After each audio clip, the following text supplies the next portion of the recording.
I'd like to call to order the March 15th, 2021 meeting for the Oconee County Planning Commission.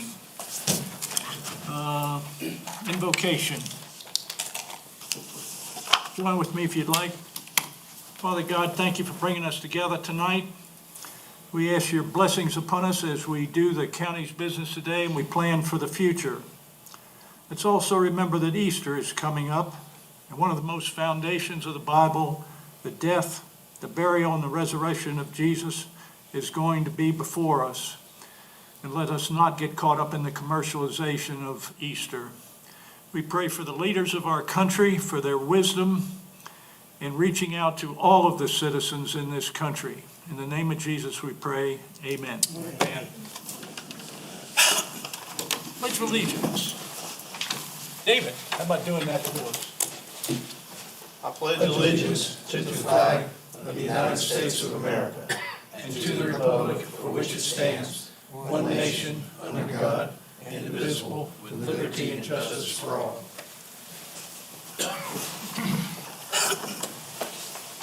Do we have anybody signed up for public comment? Tom? You're slacking off. Okay, sure. We have a brief comment period for commissioner comments, and I wanted to mention that I have changed the amount of time that you're allowed for comments from 3 to 4 minutes. And I am thinking very hard of adding an agenda item called staff updates. So that they can include things like housing numbers and any kind of developments that are coming up or anything that may be of special interest to the Planning Commission. If anybody has any thoughts about that, they can sure reach me 7 days a week on my phone.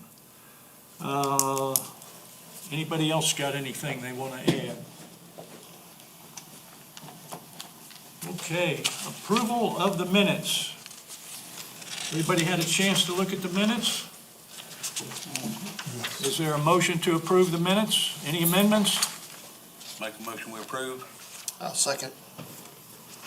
All those in favor, say aye or Aye. aye. Opposed? And we have approved the minutes. The first guest speaker is going to be Riley Johnson. And Riley is going to talk to us about the downtown area that he's associated with. And Riley, again, we want to know if there's anything we can do to help with the development or the retail industry down there in your area. So you have unlimited time. Well, I'll be brief. I won't take much of your time. First of all, thank you for allowing me to speak on behalf of the City of Seneca. My name is Riley Johnson. I am the events coordinator for the City of Seneca. My job is to get tourism into our city and to patronize some of the businesses. One of the some of the events that I think is vital to our downtown are some of the things we got going on right now. I'll start from this past weekend. We just hosted a half marathon and 5K, which was attended very well, and in association with Ken and the ATAX Commission, we were able to get a grant from the county and to market it, advertise it, to put people into our city, and we thank you for that. That was a nice grant, and we were able to have 488 runners that came in. That was our largest crowd, and Lauren back here with the local paper, the Seneca Journal, she did a nice article and helped us promote it on her end locally. But we had hotel stays, which is very important for us. It's hard to get up and drive 5 or 6 hours and run 13 miles. So we had a lot of hotel stays. I think some of the campgrounds were utilized. I think in the past, we've heard reports of people staying in our campgrounds. So it is, I think, a well-working relationship with the county. I believe that. And on behalf of my city administrator, who was with the county for a long time, he sees it as a vital part of being associated with the county too. So that was very successful for the businesses. Some of the local restaurants in our area had a huge success on Saturday. Those folks that came out, not only did they attend the event, they actually patronized some of the events when they left. So that means they stayed at our hotels and ate at our restaurants. And when that happens, the whole county wins. Whether it's a hotel in Seneca or outside Seneca and eating outside. So, it's tax money for all of us. But that was one event we just finished up and kind of crossing all the T's and dotting I's today to making sure that all the folks that attended the event was excited, had a good time. We're going to send a nice letter on behalf of our city, thanking them for coming, and we do this every year. This is our 11th year hosting that event.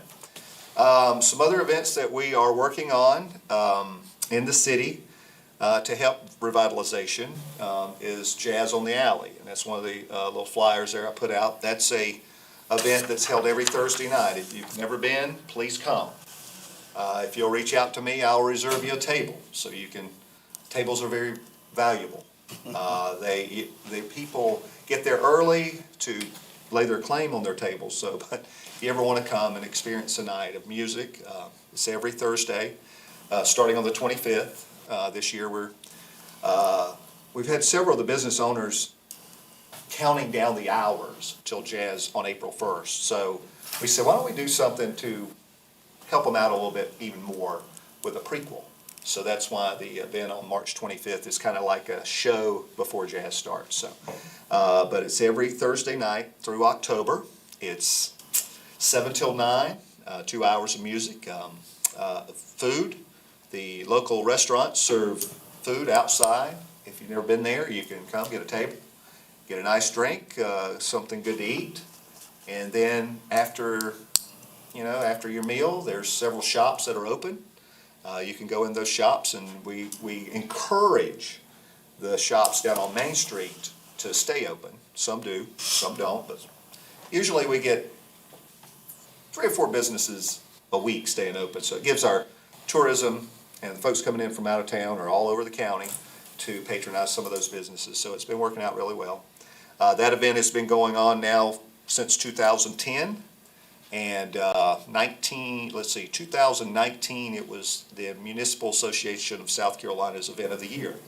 So we got some statewide recognition on that event.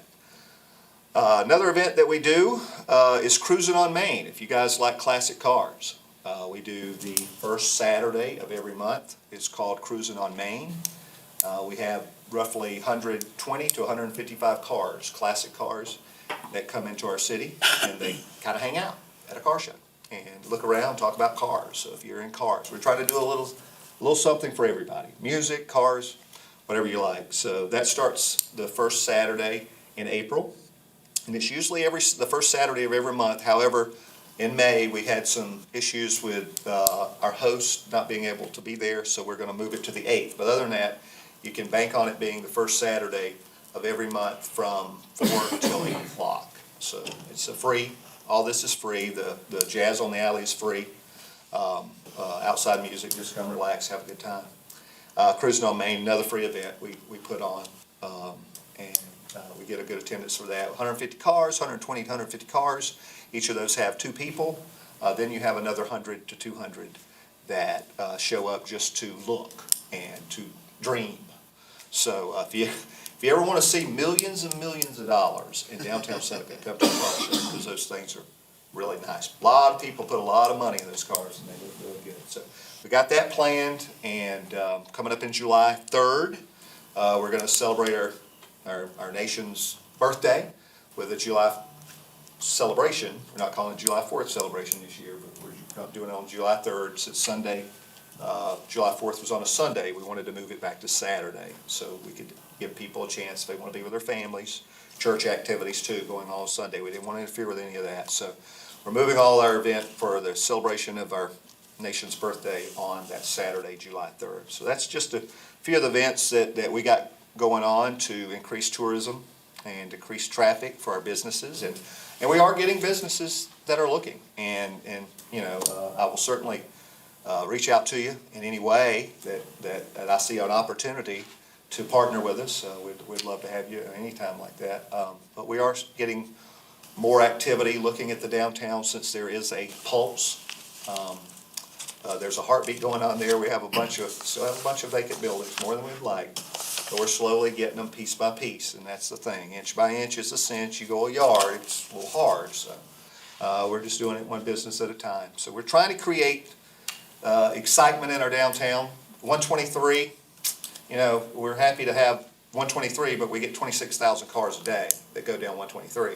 We don't get that many in downtown, so we have to do specific design events to get people to figure out we have a downtown, because there's still some people that think downtown is Walmart, and it's not. It's the downtown Seneca. So got a lot of things going on, and I don't know, some of the things that jumped out at me, I'm sitting here thinking, some of the things we've done in the past, other than jazz, cruising on Main, the race.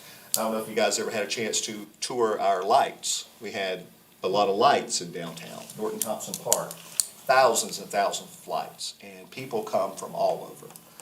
Some places charge $20 a carload, $10 a carload to go in and look at lights. Absolutely free, absolutely free. So we invited all the families to come, get out of the car, take a stroll while you're here, eat, shop, do all that kind of activity. So we got that, and it's slowly getting bigger every year. More lights are being added. I work for a guy who is Clark Griswold, and that's what it is. All I asked for was a tree, a big fancy tree to put out front, so when we do our Seneca Christmas parade, we can light a nice tree. He took it one step further, and it's worked out really good. A lot of tourism coming in, a lot of families, Facebook, social media. A lot of folks just get out the car, stroll around, take pictures, and then they share. And when that happens, other people notice it. Other people from other states notice it. So they plan their weekends to come and stay in our city. So that's some of the stuff we got going on. I mean, it's a lot happening right now. We're excited about it. And so we're marketing as much as we can to let people know through social media, newspaper, radio, TV, all the outlets there. So I don't know if I've answered or talked about any questions that you might have, but Mr. I've got a question. Sure, go ahead. One of the reasons that we had invited you guys up here is when we did the 2020 comprehensive plan, that's the plan for the county for the next 10 years. We had met with citizens all over the county and had numerous response. Matter of fact, it was in the top 4 of what's there to do in the county? What's there to do in the county? As being one of the concerns that citizens had, wanting to figure that out. And so one of the reasons that we wanted to have you all here was hopefully to kind of share what's going on and hopefully have the newspaper kind of report so that citizens could in fact see this is what's going on. Is there a website that for the average person, and we're talking on YouTube right now to the cameras back here, is there a website that people could go to find out what's happening in Seneca as things happen? Oh, absolutely. Our website is seneca.sc.us. You can always Google City of Seneca. It'll pop up there. We also have a fabulous Facebook page that is maintained hourly. Debbie Williams does a nice job with that. That's my assistant, and that's Seneca SC Events, and that kind of keeps you up to date with everything like that. But Mr. Johnson, I agree with you. When I came here 2010, that's one of the things that I said, there's nothing to do. I worked in Greenville a long time. I worked there for a few years, and I saw events, and I saw what events generate and the kind of the income it produces and business opportunities, and that's what I wanted to do. I wanted to give that back to Seneca. I grew up in Seneca. I went to Seneca High School, graduated there. And my daughter is in the Seneca school system, and I wanted to do something for her too. But you're right, there was nothing. But since then, we have created activities. So if people are looking for things to do, they can go to Seneca SC Events on Facebook. Absolutely. Now, I wish I had something every night, but I don't know if I can handle it. But we try to do something at least weekly to get people out. Because when I first came, we were doing 3 events. We were doing Seneca Fest, which is a Memorial Day celebration. We were doing July 4th and Halloween on the Green, and that was it. And if you wanted to go anywhere else, if you want to go to outside entertainment, you had to go to Anderson, you had to go to Greenville. Well, why can't we stay in Oconee County?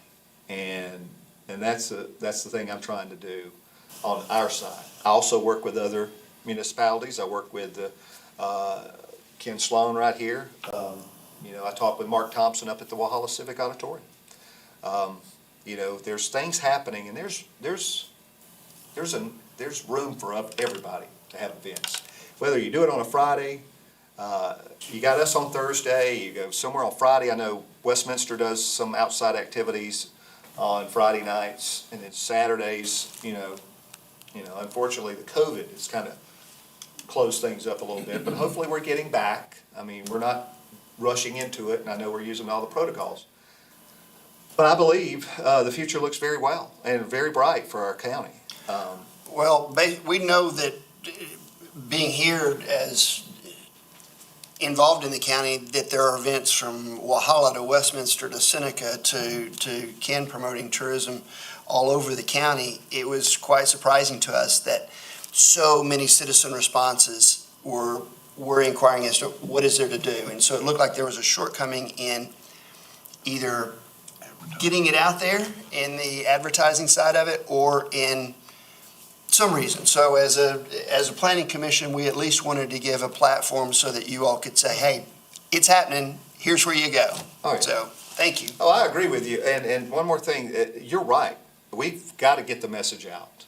And I think it's events like this, because how many people do you talk to daily? I mean, you hear my advertisement, then you'll go tell other people, then they'll tell people. So, and we are getting a lot of new people coming into this area. I mean, this is a hotbed right now. And I think you're right. Websites, Facebook, direct mail, it's all communication. That's one thing we've taken the extra liberty of using our billing system to promote our city. One thing we do offer in our monthly bill for power and water, we put a newsletter in there. It goes to about 15,000 households. And they have all the events, all the stuff we got going on. Whether we're teaming up with Ken and his group on fishing tournaments, we try to get the word out that way. So we are reaching households, but we got to continuously do that. You got to continuously advertise. I mean, there's multi-billion-dollar industries that advertise every day, even though we all know, but still you got to keep reminding them what we're doing, how often we're doing it, and that's some of the things that we're working on in Seneca. So looks really good. So hopefully the COVID will get past us and we'll all get vaccinated. This thing's a memory in a couple of years. David, please.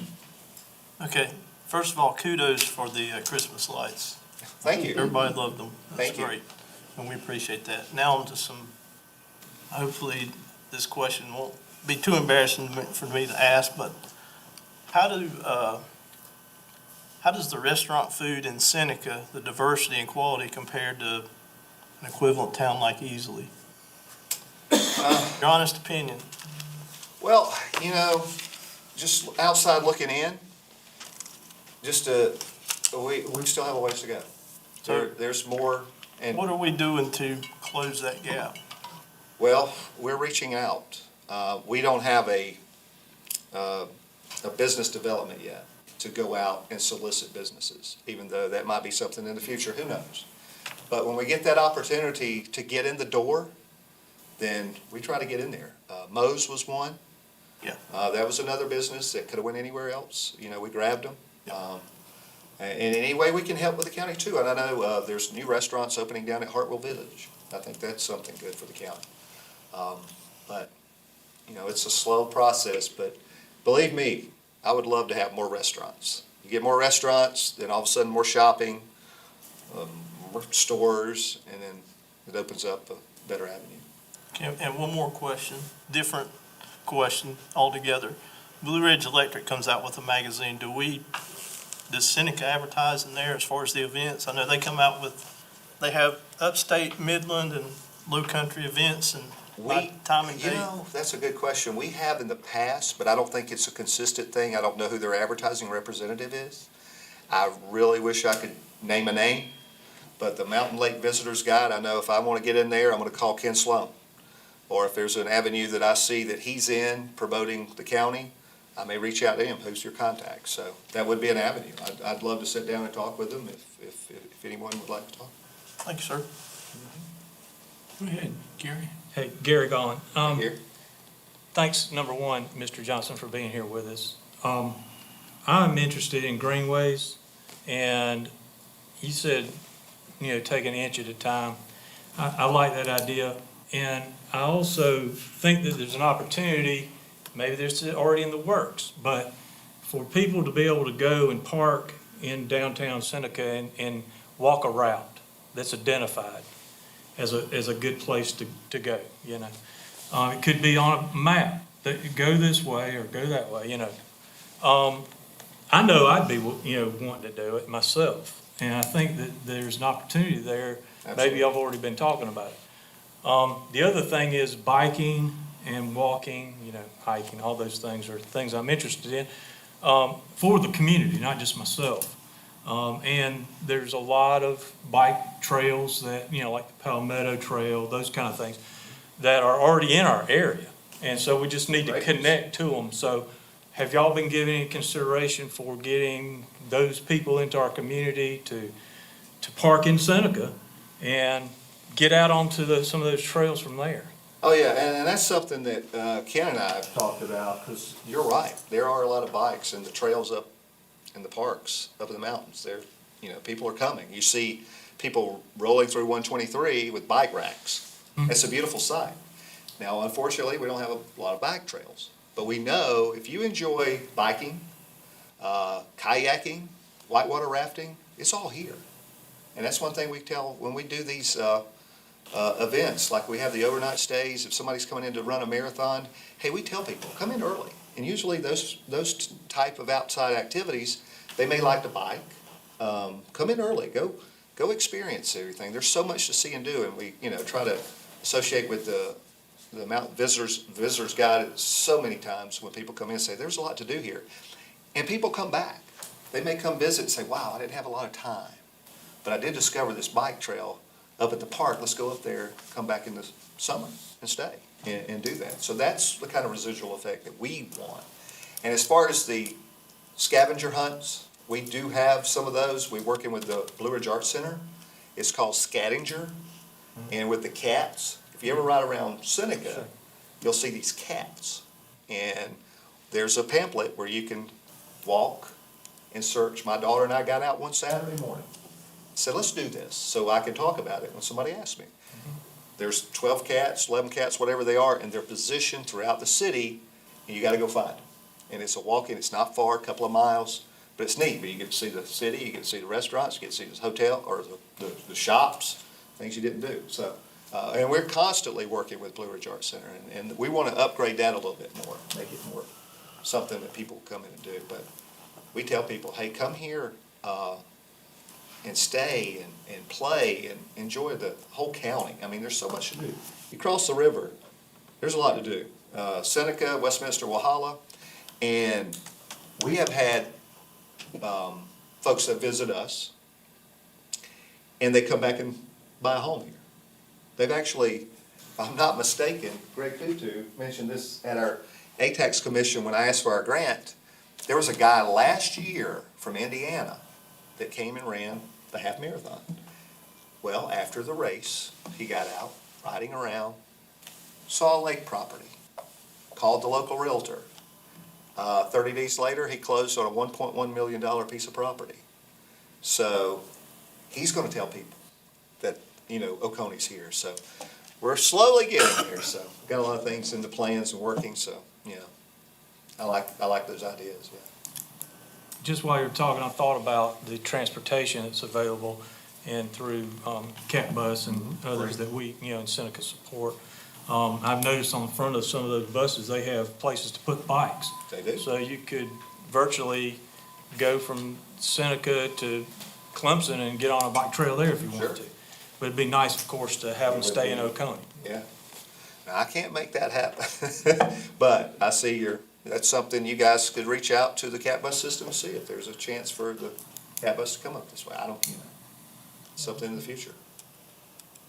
Thank you. Frankie, I got one. Do you have any idea of what the occupancy rate at the hotels are in Seneca typically? Are they a need for another? Yes. I think the one building out there on 123, I think it might be a Fairfield Inn, if I'm not mistaken. I know they're still working on that, but yes, we still, certain days and certain times of the year, I mean, it's completely full. I think our hotel stays in this past year was through the roof. Now, unfortunately, that was due to an EF3 tornado that came through. We had to put people up at different places and had the out-of-town linemen coming in. But, you know, when there's football games going on across the river at that stadium over there, I mean, this is easy access. It's a lot easier coming from Seneca to Clemson than it is coming from Anderson and Easley. That's one thing that we can offer. It's you got a good, easy shot on the back door to get in. And I think some people are discovering it now, coming in through Highway 11 down 123 and going in that way. So, but yeah, you're right. There's a lot of things happening. Alex, you had a question? Yeah, I kind of second what Gary said about the walkability thing. I live down by the Lunny, and for my family and I to get to downtown, it's kind of like playing Frogger to get across that 4-lane road there. Incredibly difficult. But you know, we spent this last weekend too at Tiger River over in Spartanburg. Incredible facility. And we'll be back there again this weekend. But are there any plans to update? We have Shaver has 7 fields that could potentially be amazing. But when you travel around, they're far below what we get to see sometimes. And that would be a huge That would be benefit nice. to see that improve. Yeah, we're, that's something, I know it's in our long-range plans, and it's all, you know, funding and getting that up to date. But you're right, we do have an opportunity with those 7 fields. My daughter is a softball player. We play for Seneca Rec. But we don't host travel tournaments. Sure. Then we need to. I don't know how to do travel tournaments, but I will tell them, let me do it. Let me learn. I know a little bit about ball games, so I know some referees, I guess, I could get a hold of. You know, I know a little bit about that, but you're right. I would love to see one day where we're hosting travel tournaments, because my wife and daughter, fortunately I couldn't go, they went to Shelby, North Carolina. Sure. And that's a local team, just that money's leaving this county. Sure. And I know you've been to Hendersonville. Yeah, I go to Hundreds of Hendersonville teams and play. sometimes, so. And I've reached out, and we have a new athletic director that just started a couple of months ago, and his long-range plans are to implement travel tournaments here in the city, whether it's flag football, baseball, softball. We are hosting, I think we hosted the state tournament or something, but we do get those periodically, but not enough. I'd much rather drive 10 miles than drive 2 hours. Oh, yeah. You know, even though I love to see 20 teams come in, because I know they're going to be filling up the hotels and staying in our, hotels and restaurants. So that's on my goal. I want to see a couple of travel team tournaments, because, when 11-year-olds go out and play, my daughter, I know daddy, sister, baby, brother, uncle, all of those are coming. Oh, yeah. So it's just a good opportunity. And I think that's something that, it's talked about. Our recreation department's leaning more, doing more tournaments, so that is in the works. Anybody else? Frankie? Riley, does Seneca have any plans of doing more events for our veterans in this county? The ones that give us our freedom to be able to have this stuff? Brother, I'd love to do it every day. I think we need to do something. I love it when we host the Veterans Parade. We get all excited about that. Carlton Patterson with Post 120 helped me out this weekend. And I make sure that I thank them they were one of our water stations. But you're right, anytime we can, if we find that opportunity. And one of the things we do with the Post 120 there is give them opportunity for exposure if they're doing any events. If they're doing a fish fry or a barbecue or something like that, we try to help them promotionally as an event. But yes, I would love to look at that. If we could put it in and find a place that would do something annually, I think that'd be a golden opportunity. Well, I know, we got Veterans Day in November, but And I know the parades in different you cities. should have something, instead of just once a year, it should be a little, more often than that. I because- agree. I do. Well, now, we do, when we do July 4th, we honor our veterans.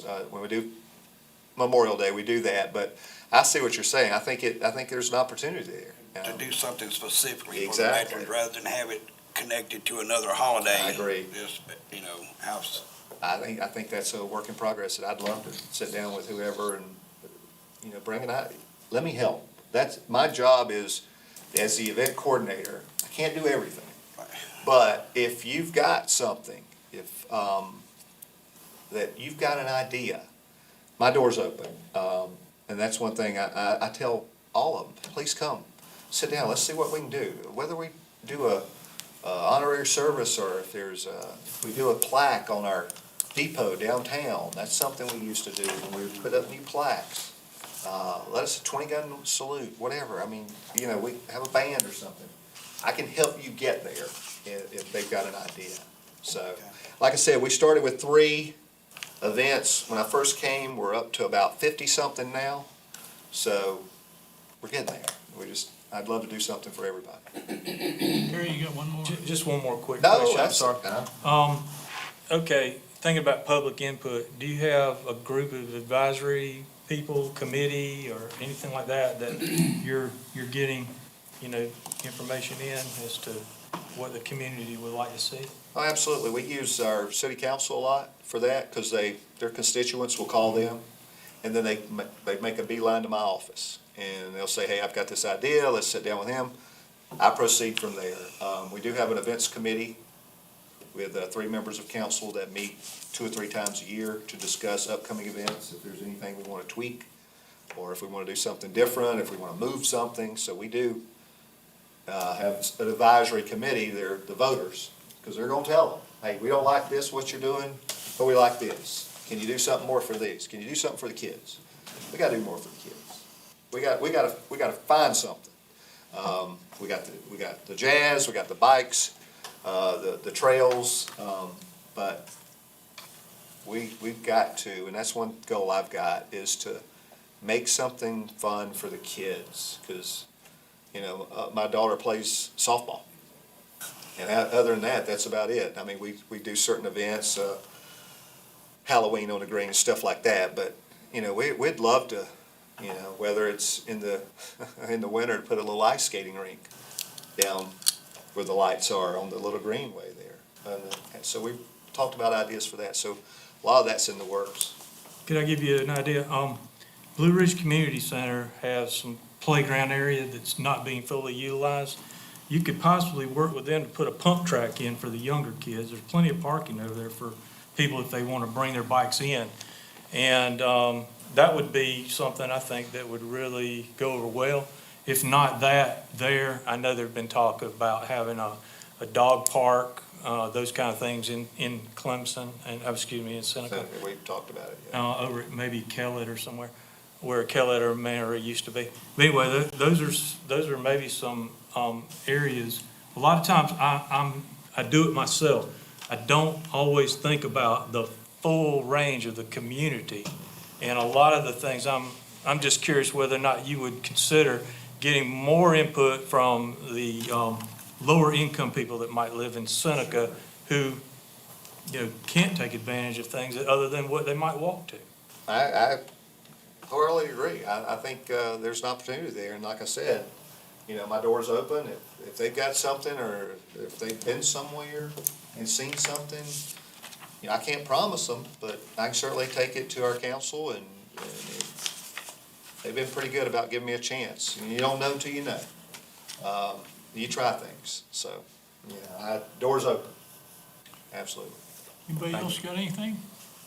I think that's impressive, and I do hope it makes our minutes that Seneca City is doing 50 events annually. Hopefully by the end of the meeting today, we will not have comments going, what's there to do in the area, so. Thank you very much. We appreciate it.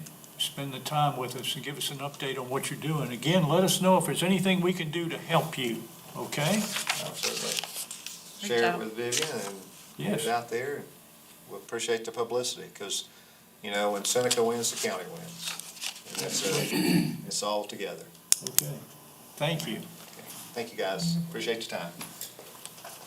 Ken? If I'd have known you were gonna speak that long, I wouldn't have given up my slot. Hey, they give me a chance to talk about stuff, man. Thank you, guys. I apologize for leaving, but I got softball. Thanks, Riley. First of all, I do appreciate the invitation to be here with you all tonight. I look forward to every opportunity to share my passion and enthusiasm about Oconee County to anybody that will listen to me, especially our local officials, local councils, and anybody that has anything to do with Oconee County. I'm always willing to step up and talk about my passion and what we do at Visit Oconee, South Carolina. I don't know if all of you know, but Riley just made a brief reference to, he knows some referees, so you may not know, but he's a NCAA referee. So it's really fun to be watching Clemson football and seeing him as a white cap out on the field running around. I get to call in my calls to it. They write that was not a penalty, you need to pull that flag up. So I want to talk to you a little bit about who we are and what we do, where we've been, where we are right now in terms of our mission. And then I'll entertain any questions. Interrupt me anytime. I'd like this to be casual. If you got a question for me, please throw it out there. First of all, we are a marketing organization. Oftentimes people confuse us for an event organization. We are not an event organization. We're not a PR firm. We're a marketing organization. We market Oconee County, South Carolina as a place to come, a place to play, a place to stay, and a place to stay overnight and spend money. And we're an economic driver for Oconee County. We are essentially a tourism marketing agency that operates on behalf of this county. Now, how do we do that? We have marketing programs. First of all, as any organization, we have a website. Right now, our website has over 50,000 sessions per month. That's about a 30% increase over last year. Every year we're growing. We started in 2008. So every year we're growing. This last year we grew at an exponential rate, and I'll talk a little bit more about that in just a minute. I gave you some visitors guide. We publish 60,000 visitors guide and distribute those every year. We have over 75,000 social media fans every month. For the last, well over the last couple of years, we've been touching over 1 million people a month by engagements through our social media channels, which includes Facebook, Twitter, Instagram, Pinterest, and YouTube. We have over 14,000 newsletter recipients who receive our monthly newsletter. If you're not on that, please send me your email address. We'll sign you up for that. But every month we push out a newsletter on the first of the month about what's going on in that upcoming month. And we also engage with travel writers. So we get published frequently in magazines across the nation. Southern Living, been in New York Times, been in San Francisco News, been pretty much all over the nation. I reach out. I'm a member and on the board of the Society of American Travel Writers and Southeast Tourism Society. So I'd engage with travel writers throughout the nation and throughout the world. In fact, just 2 months ago, I was involved in a Zoom session with people throughout the nation who were interested in, they were looking for engagement in places that you can distance. And I'm going to talk a little bit more about that in just a minute as well. Essentially, just to give you, because you're talking about growth and what people are doing here in Oconee, is there anything going on in Oconee? Let me just give you some numbers to broaden your horizon a little bit. We started in 2008 with a $180,000 a year budget. Now we have over $400,000 a year to work with. 85,000 of that comes from our general fund. We've had that from beginning. They've never offered it anymore. I've never asked for any more. If they ever offer it, I'd be glad to take it. If you want to recommend I get a double whammy on that, I'm fine with that too. But $85,000 a year is all I get from the county in terms of their general fund. $285,000 a year last year came from our accommodations taxes. That's how we get our money primarily, is through accommodation taxes. I think somebody mentioned earlier about staying overnight. Do we have places to stay? And that's what we do. We want people to come and visit Oconee, but mostly to stay overnight. So if you stay overnight in a hotel, an Airbnb, a campground, an RV site, any short-term rental, you're going to pay a 5% accommodations tax. 3% of that goes to the county, 2% goes to the state. I get a small percentage of that goes to the county. I get 100% of everything that goes to the state. We also happen to be in what the state considers a Robin Hood community. The state has, for many years, has taken the money. Nobody knows how they distribute it. There's an algorithm. We hand them 2% of our tax money. What they do with it, nobody knows. But they decided a long time ago that Myrtle Beach, Charleston, Greenville, these big cities don't need that much money because they already have a lot of marketing money. So they give less back to them and more back to us. So I get back more from the state than I actually put into it, which is a huge benefit for us. So we also get about $35,000 to $40,000 a year in grants that I apply for every year, primarily advertising grants. So from an ATAX revenue perspective, just 2 years ago in 2019, we were averaging $26,735 a month in accommodation tax income revenue from our accommodations. That's $320,820 a year. 2020, that went up to $38,342 a month, or a little over $460,000 a year. This year so far, we're averaging $63,368 a month, $760,416 a year, which more than doubles what we did in 2019.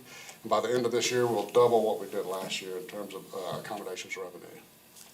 There's several reasons for that. One is we have a couple of new hotels. We have the Hilton True. We have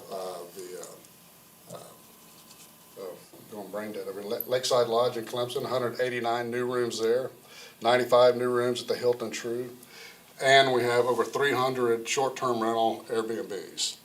And we're collecting money from these short-term rentals, and we've done a great job, probably one of the best counties in collecting that and managing that process in the state. So we're growing in terms of short-term rentals, in terms of rooms. We have another 95 plus or minus rooms coming in the Fairfield Inn that you've seen on Highway 123. They've been doing construction on that for a long time. They've been running into issues. I've seen the trucks out there over the last couple of weeks. I know they're making progress on that. That's another 95 plus rooms. So you talk about tourism and what's going on in our county. Why did our numbers go up so much last year? We were on the opposite end of the spectrum when you think of COVID. People were wanting to get out of the big cities. They didn't want to be on downtown Main Street in Atlanta or Charlotte or New York or Chicago. They didn't want to get on a plane to travel to a heavily populated resort. So they were looking for places where they could spread out a little bit. We saw that early on in the process, and so I doubled down, tripled down on my marketing efforts using zip code targeted ads through our social media to specific areas of Atlanta and Charlotte so we could hit that demographic that we were looking for. And we hit them hard, multiple times a day, talking about what a great place it would be to visit, to get out of your house, safe drive from Atlanta, 2.5 hours from Atlanta, about 2.5 hours from Charlotte to get here, and be in the wilderness. What we didn't expect is having the lakes completely full. Devil's Fork turned away over 8,000 cars last year from the park. By 9 o'clock on Saturday and Sunday morning, they were full, couldn't let anybody else in, and they would turn them around.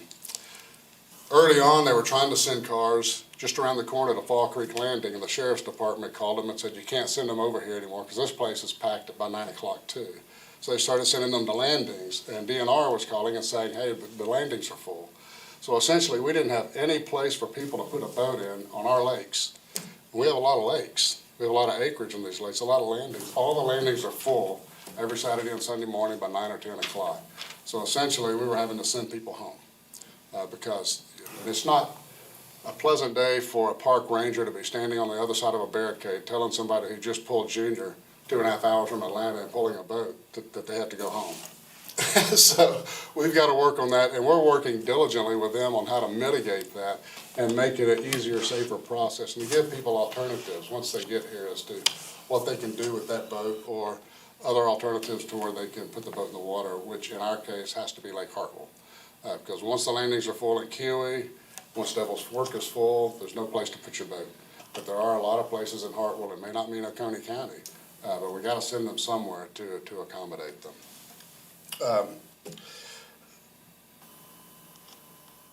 So, make sure I covered all my notes. Also, as a result of that, you may have read in the paper early on this year, we had a lot of people coming in here traveling and hiking. So our marketing message is, hike the outdoors. So you got 29 trails to waterfalls. You have 2 lakes with all these landings. You get on the lakes, you have lake tours, guided lake tours, a boat rental. You have great fishing, fly fishing on the Chattooga and Chaga River. We do a lot of fishing tournaments that Riley alluded to earlier. So we are primarily about the outdoor experience. But we got to have something to do in addition to that, which is where we've been growing the most lately through everything that's been going on in Seneca that you heard about. We got the Main Street program going on here in Walhalla now. There's a lot of fun things happening at the Walhalla Performing Arts Center, Partners in Wine, the new restaurants we have in Hungry Hiker, and I think there's a new burger place around the corner. And so it's just, Walhalla is becoming a fun place to play. Seneca is a great place to play. Riley didn't mention the brewery in Seneca. And G's Pizza Place next door to that, they're packed pretty much all the time. We have a brewery on Highway 11, the Joe Cassie brewery there. So we're getting a lot of attraction to our venues outside of the forest. But the people who came into the forest had never been in the woods before. And so it was a very bad year for our rescue squad because they were pulling people out of the woods just about on a daily basis. People walking in flip-flops. And walking, 45 minutes to an hour in flip-flops, crawling over boats. This isn't Disneyland. And that's what we try to say, escape Disneyland, hit the wilderness. This is the real thing. A real quick funny story, Phil Shirley had a wedding at a Chow Ram a while back, and they wanted to do it at the gazebo. It was that little Chow Ram waterfall right there. I don't know how many of you have seen that, but right there next to this gazebo. And the father went over to one of the rangers and said, hey, the waterfall looks beautiful, we appreciate it. We're trying to hear the preacher. We can't hear you. Can you turn that thing off until the service is over? That's what. Turn it off? Yeah. So that's what people are expecting when they come here. They don't know what to expect. So they get out in the woods and they have the experience of their lifetime, seeing the wilderness maybe for the first time in their lives, and walking freely through the forest or traveling around on Lake Joe Cassie, which is one of the most ultimate places on the universe as far as I'm concerned. So we are, again, focused on outdoor adventure and safe adventure at that. Somebody had mentioned greenways earlier. I believe it was you, Mr. Gollan. Yes. So we've been talking about greenways for a long time. We have a plan in place. It takes money to do that. We don't have the money to do that. We want to connect. Right now we have the Stump House Mountain Bike Trail. You're all familiar with that, I'm sure. I don't know if you know this or not, but Stump House Mountain previously was a free park to get into. Then they put their Iron Ranger up there for volunteer submittal of funds to get in. And this past year, we had people complain that they couldn't put money into the Iron Ranger because the envelopes were coming out. So they were putting money on top of the Iron Ranger. Over $150,000 collected in park fees at Stump House Mountain this year. But that's, their estimate is that was probably 25% of what we should have collected. So you could say $250,000 easy is revenue generated from that park. Now, where's that money going? Well, it's going to the management of the park and going to the city because the city owns that park. Now they've purchased a credit card system so that next year, hopefully, or soon, we'll have this automated system go in so that you'll have to put in your credit card and the gate goes up and you go through. And that's going to expedite the deposit, and it's going to increase the amount of money we're collecting at that park. We also have an issue with the upper end, which is Ross Mountain. We haven't got that parking lot settled yet. The large majority of people riding this trail are parking up at Ross Mountain parking area on the very top. And there's no collection station there. So we're not collecting any money from them. So they put up a card count device just recently to determine how many people are actually going up there. We're working on getting the funding to put in a parking area there as well. But we put in, there's a plan in place already to connect that trail to a biking and hiking trail that comes from Stump House down into Walhalla, and then the walkways around Walhalla. And the city of Walhalla has that plan. You can go there and see it at City Hall. Now, we've talked about and had a vision for years of connecting the cities. So if you get this into Walhalla, why can't you ride your bike or walk from Walhalla to Westminster or Seneca and Seneca to Westminster and have these trail connecting systems that you can ride through and safely ride your bicycles and do some hiking? That's something that we would love to do. Now, having said that, and you had said earlier, how can we help you? There's a hot button that I'm sure you all heard about, and we've never done anything about it, and it's just a lot of money sitting at the table that we're not collecting. It's called the hospitality tax. Anybody in here not familiar with that? So you're all familiar with it then. So the hospitality tax right now is just in Walhalla, Seneca, and Westminster.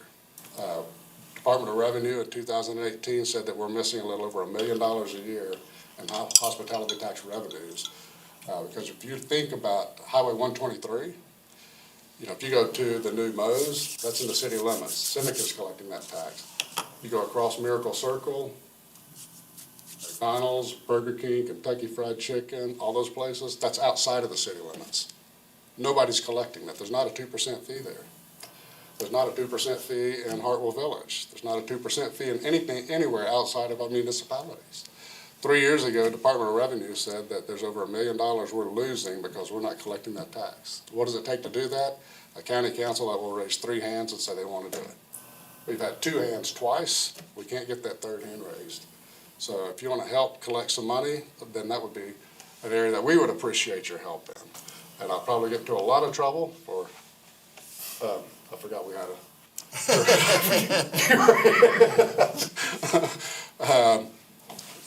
So anyway, it is what it is. I mean, it's out there on the table, and we could make that happen relatively simply. So what do you do with that money? Well, that money has to be done on tourism-related development, greenways. You could use that money for greenways. You could use that money to put a parking lot up at the top of the Stump House Mountain Bike Trail. Use that money to recruit other businesses.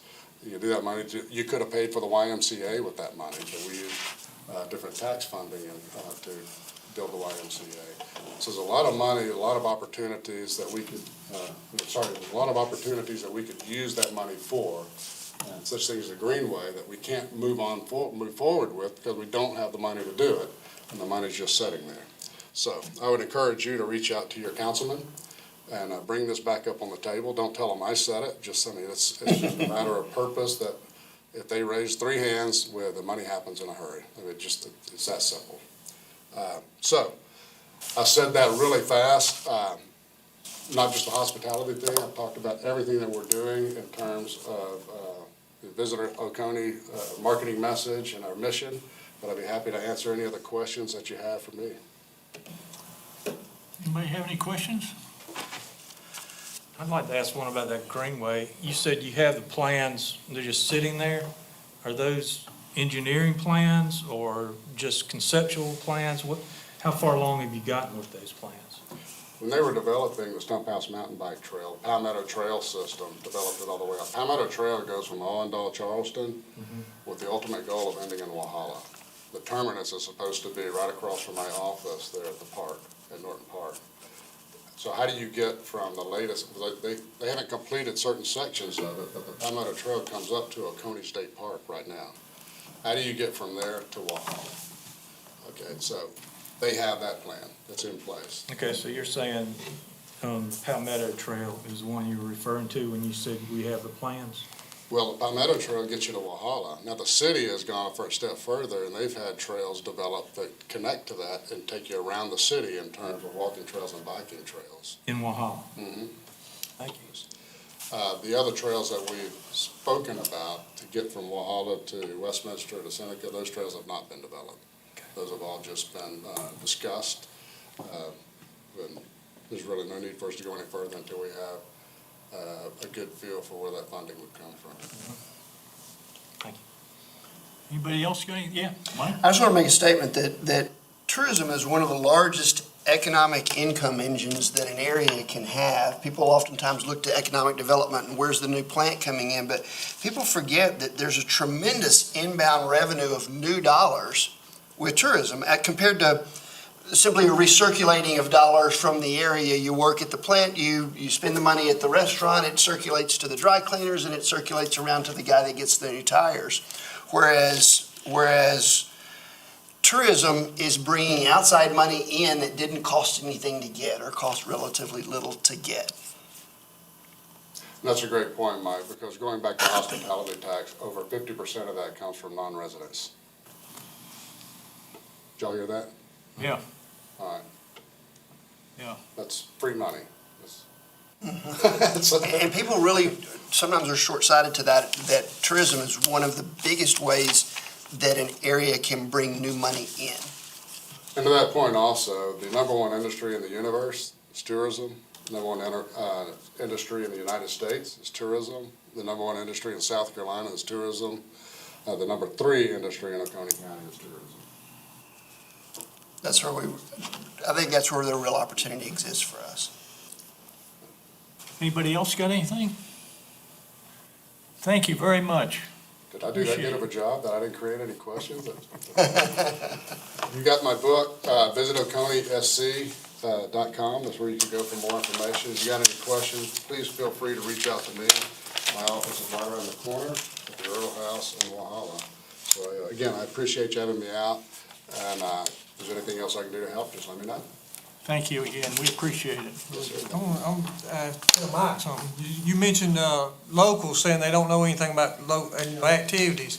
Me being an agritourism event that I've been hosting in this county for now going on 8 years, and I was hoping one of these two guys would mention it, but 80% of my customers are from outside this county. And then, so I don't know that local people saying there's nothing to do, because local people go somewhere else, just like people from somewhere else come to here. So that's kind of a gray area when you try, because I couldn't give 2 lollipops and a t-shirt and get local people to come to my event. I mean, I can't, but now I can get them to come from Spartanburg and Greenville and with no problem. So I think that's they are things to do. It's just those people are just kind of, well, they're going to Anderson or going to Greenville, Well, there's a tremendous amount to do, and that's why I thought it was so shocking last year that it was one of our top 4 responses from all of our surveys. Don't that surprise me one What's there bit. to do in the area? Can you create more things to do? And I'm going, how's this even coming up? Because there's so much to do in our area. That don't surprise me one bit, because like I say, I've been out there 8 years, and I bet you those people within 4 miles of me that don't even know I'm there.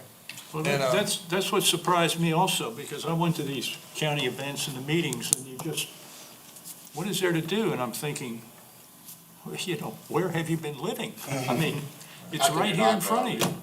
Plus, I mean, in years past, your first response would be to contact the Chamber of Commerce. We're partners with the Chamber, so they're gonna send you to us, and you will get that information. Secondly, when I mentioned we get funded by accommodations taxes, there's a rule associated with that tax, that when I do marketing, it has to be outside of a 50-mile radius of where we are. So all of my advertising has to be 50 miles outside of the borders of Oconee County. That's an interesting point that I was unaware of. Yeah. So how can we help then as a county in promoting to Keeping the it. local crowd that there's all this to do? Join us Friday night, or join us Thursday night, or join us whatever. Promote that book. Well, that monthly newsletter, he said that he sends out too. Monthly newsletter, we need to do a better job of getting articles out to the journal. We used to do a lot of that, and we just kind of tapered off. I've already talked to Hal about that. Is there a website that people can go to that we as a planning commission can ask the paper to say, hey, make sure that you plug this website? Visit OconeeSC.com. Right on the bottom of the, It's on the bottom of that right page. here. Well, yeah. Everything that's fun to do in Oconee is in that book. If Simple. there's something fun to do that's not in that book, somebody needs to let me know in a hurry. We're getting ready to publish the next edition next month, so we just need to know. I got a question. I've heard about this, supposed to be this fabulous thing, this disc golf that was coming into Westminster at Charleround Park. Whatever happened to that deal? I mean, it hasn't been advertised, or are they doing it, or what's the deal? Now, thank you for bringing that up, because there's so many things that I haven't talked about, because we're outdoor adventure. The Chow Ram I was mentioning it for the paper. Disc Golf Park is completed. And we've already had a couple of tournaments out there. We're working with a national disc golf tournament organization right now to bring in a weekend event, which will bring in a few thousand disc golfers. And it's an 18-hole course. We've already hosted several people to come out. They say it's one of the most beautiful, by far and away, one of the most difficult courses to play. If you're not familiar with disc golf, it's like Frisbee, but you stand on a platform and you have a basket, sort of like playing golf. You tee off and you're trying to get it in the hole. You're trying to get this Frisbee in that basket. And so sometimes it's in an open field, sometimes it's in the woods, next to a river, over a lake, and you gotta maybe make that Frisbee move around. And you get from me to Mr. Pearson, and you gotta toss it in that basket. It just hadn't been well advertised locally. It hasn't been, it's just recently been completed, but disc golfers know about it. Okay. I mean, they're coming out in droves right now to play that course. So we're working with Phil and with the disc golf organization to have a major event, so it won't be just that course, but it'll also include some of the other courses throughout Oconee County, like the Shaver Complex. Yeah. So we're hoping to announce that sometime in the next couple of months about this event. Thank you for bringing that up. Anybody? One thing, when they were talking about things to do, I think one issue too is if you have small kids, sometimes hiking and things like that gets a little bit more difficult. And it kind of clicked in my head that I get so many people asking, where do you hike with your kids when you go? That would be an amazing thing if you could say, waterfalls for kids under 10 that could make those trails. Yes. Because I get asked, every time somebody gets the idea to go hiking, say, well, where can we go? What waterfall hikes can we go on and not have to carry my 5-year-old for a mile and a half? So. That's a great point. And to that point, I'd also like to share that 2 weekends ago, we had some friends in. We took them around the county and did a hike to King Creek. We did Yellow Branch. And then we went across the street to Stump House. And it was just amazing. And it just feels so good to see so many cars parked in the parking lot and seeing kids going through the tunnel and hearing their voice echo through the tunnel and then running over to Issaquena Falls. And it's like my dream is to see all these people out here and enjoying this environment. Stump House is just a wonderful place for kids to visit. And to that point, it's probably better for kids than it is for a lot of adults. Because like anything else, when you go see something, it's just your natural instinct. A lot of people can't stand to sit at the bottom of the waterfall and enjoy the beauty of it. They got to go to the top. Issaquena Falls, you have this beautiful platform, you're looking down at it, but that's not good enough. You got to go to the bottom. And so you may have read in the paper this year, we had an incident where a gentleman went to the bottom, couldn't get back out because it was too steep. It was easy to get down, but it's hard. So our rescue team had to go down there and gurney him, out of that area. But I didn't mean to deviate off of that. It's just bottom line, that is a great idea. There's a lot of wonderful places for kids to visit. I made a note of that. We've been surprised a couple of times to where you're kind of dragging kids through places and you forget how difficult it was when you were 25 doing it, and you think, oh, it's a great trail. But I'll share another story with you. If I'm sharing too many stories, just tell me to shut up and I'll leave. But on Lake Jocassee, I was giving a tour, and I used to own the Jocassee Outdoor Center. So I kind of started the boat tourism business on the lake many years ago. But I had the opportunity a few years ago to take some travel writers out. A travel writer, she brought her husband and 2 kids, and the kids got on the boat with their cell phones. So I very diplomatically asked them to relinquish the cell phones to me for a little while, which did not make them happy at all, but I put them up. When they got off the boat, those kids, they came up to me and said they had the time of their lives. Absolutely enjoyed it. They'd never seen a bald eagle in real life, never seen a waterfall by a boat. They'd never been swimming under a waterfall. Never missed that cell phone 1 second. So that's another great feeling in and of itself, is to get them outside to enjoy something other than an electronic phone. Anybody else got anything? Thank you very much. Thank you. Thanks for having me. Appreciate it. Appreciate your help. Yes.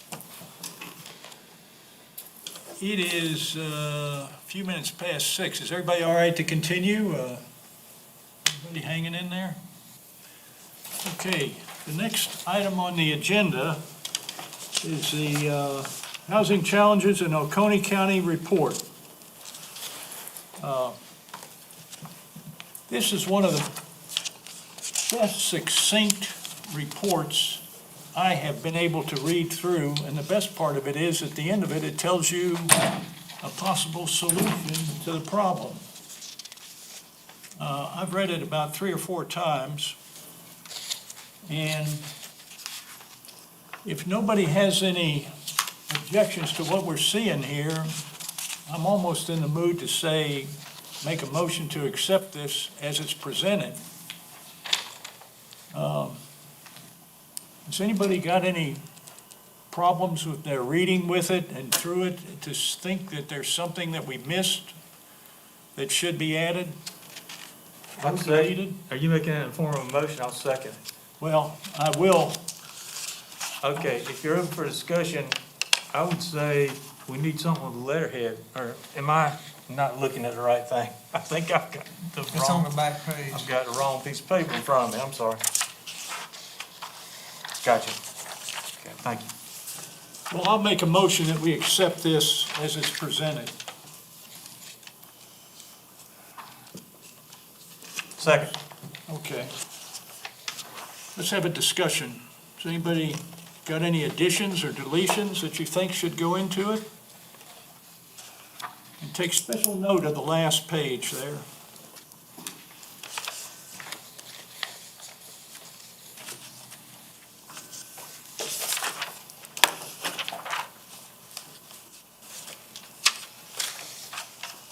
Everybody's very quiet. We're reading. I didn't see anything that was missing. I thought it was pretty well What done. are we doing with this? Well, that was the next thing that we're going to see, is what are we going to do with it? Let's just see if we can make this as a two-part. Let's just, I do have a comment. okay? So it looks to me like our goal is to try to raise the average wage in Oconee County. So going back to our last meeting, we talked about the I-85 corridor and how it's not developed, but how if it were developed, those people travel to high-paying jobs other than Oconee Nuclear Station. So how do we do that? Sewer. That's the biggest, to me, that's the biggest barrier. Yeah, I think it's included in there as well. I think, That yeah. Needs the sewer system. I mean, I think the discussions we had were, we're not gonna lower the cost of housing, so the more that the county can do to increase, have more better paying jobs, then the better off the situation will be. I don't know that there's an easy solution, but you're right. Well, and you hit it spot on. Sewer is, whether it's sewer from the development side to make cost more efficient to build, or whether it's sewer access to 85 to hit higher paying jobs. I think it does come down in this county to this, right now sewer is in the municipalities and it's not been available to outside those areas. Adam, did you know how many building permits have been gotten in the last couple of weeks or so for the county, No, for no. residential? No, I don't. Because I know DHEC has gotten like close to over 100, and close to between 100 and 200 permits for septic systems. And I was just wondering what that equaled out to actual houses, because I know DHEC takes permits for campers, whatever, it's not just houses. To find out how many permits we've had, just say this year, to build. I can find that out. We usually average 30 to 40. I think the last little while though, just because, people, we do a very large amount of owner builders in this county, where people, not contractors, but, someone's like, I'm gonna build myself a house. And they tend to be more fair weather builders, more, not like around the clock, around the year. They'll wait till it starts to warm up a little bit before they start pulling permits. That's certainly part of it, but we average 30 to 40 a month. I know last time I checked into it, it was like 60-something that we'd had, but that was not for the whole, from January to now. That was just a shorter time period. I mean, that was just part of the housing. With the economy the way it is and how building materials are up 300%, people are still building. And the prices are gonna be up because of the price of the lumber and things. I mean, we're talking about affordable and workforce housing, but nobody can actually, with the price of the materials now, you can't hardly build a cheap home, what you'd consider an affordable home, with the price of building materials being up 300%. I mean, a sheet of plywood now, I can't even buy hardly a sheet of plywood to build a toy box for my grandson. It costs so darn much. So, the affordable housing is just, it's gonna be what it is. Until the building materials come back down to at least hopefully some kind of normalcy price-wise. Well, and that's the reason we're looking for people with higher incomes to strategically populate certain areas of the county that we know are corridors to high-paying jobs. Greenville, Atlanta. There's no easy answer to Henderson. to the question you brought up. I mean, there's just no easy answer to it, and it's attracting the industry that's gonna bring higher paying jobs. And But they're not gonna come either unless you have infrastructure there. you're right, it's a two-sided sword. The other actuality is, if a large industry comes in and they decide to build a large business here, by the time that business is in place and actually constructed and the training for the employees is there, the housing has been built. If it takes a year and a half for an industry to come in that's a very large industry that is attracting very high-paying jobs, the housing will be there for them by the time that industry starts up. There's no doubt about it. My point is, if everybody's comfortable with this, what is written down here, let me know if you're not. Additions, deletions. Pat, you had a question? Well, I do, and I don't know enough about sewer to comment. It says, but to strategically place the sewer and regulate the land use.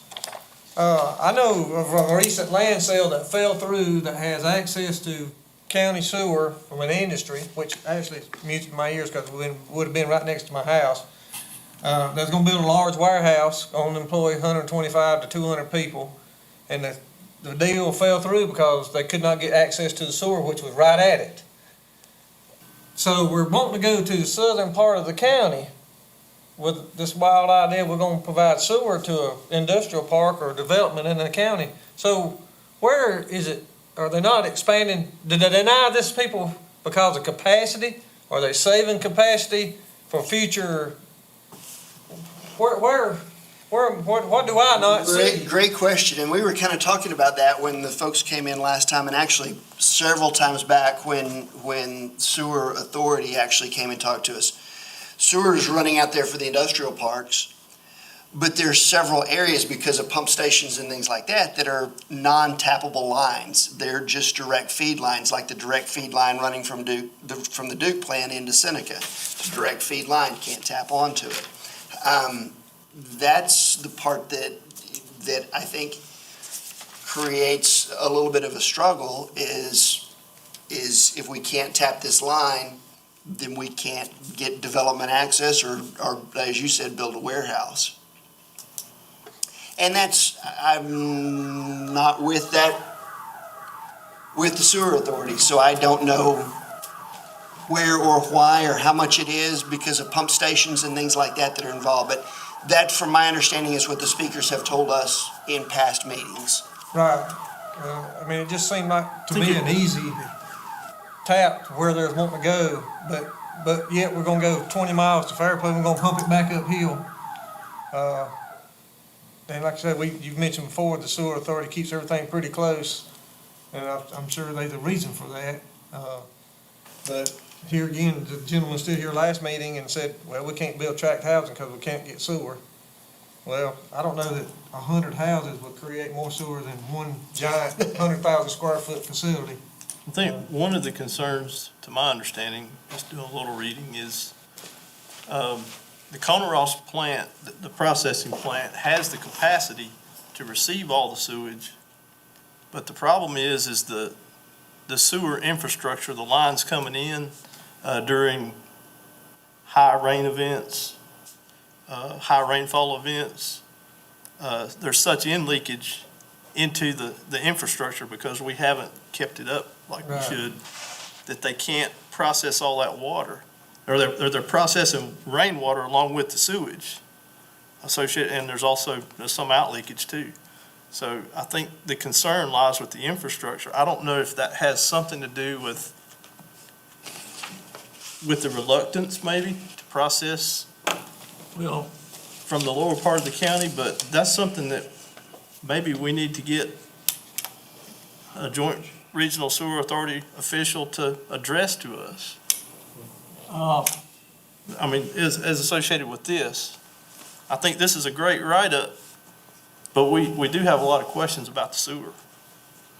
well, we just had him in here, and he answered a lot of our questions, but I'd like to get back to what we had, that this motion was to accept this, I'm sorry. and whether or not we have deletions or additions to it.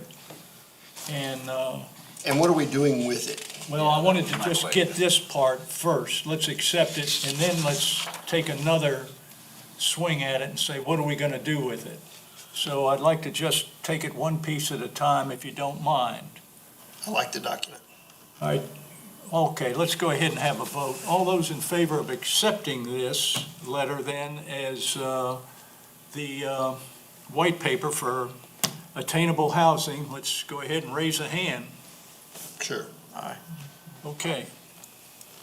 Everybody, did you get It's a good start. Unanimous. Vivian? Okay, now, the next question is, what do we do with it? Obviously, it's gonna go to the county council. And there's some thoughts about that. Does anybody have any thoughts about that? What you wanna do with that? Do you wanna just send it up there, or what do you wanna do?